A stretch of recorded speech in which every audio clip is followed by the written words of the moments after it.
ಒಂದು ಚಿತ್ರ, ಎರಡು ಭಾವಗಳು.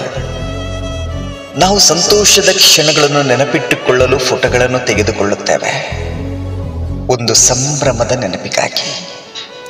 ಅದನ್ನು ನೋಡಿದಾಗ ಖುಷಿ ಎನಿಸುತ್ತದೆ. ನಂತರ ಜೀವನದ ಗದ್ದಲದಲ್ಲಿ ಅದನ್ನು ಮರೆತು ಬಿಡುತ್ತೇವೆ. ಆದರೆ ವರ್ಷಗಳ ನಂತರ ಅದೇ ಫೋಟೋವನ್ನು ಮತ್ತೆ ನೋಡಿದಾಗ ಅದರಲ್ಲಿರುವ ನಗುವಿನ ಮುಖಗಳು, ಕೇಳಿಸದ ಧ್ವನಿಗಳು, ಮರಳಿ ಸಿಗದ ಕ್ಷಣಗಳು ಮನಸ್ಸನ್ನು ಆವರಿಸಿಕೊಳ್ಳುತ್ತವೆ. ಕೆಲವೊಮ್ಮೆ ನಮ್ಮ ಪಕ್ಕದಲ್ಲಿದ್ದ ಕೆಲವರು ಇಂದು ನೆನಪುಗಳಾಗಿಯೂ ಉಳಿದಿರಬಹುದು.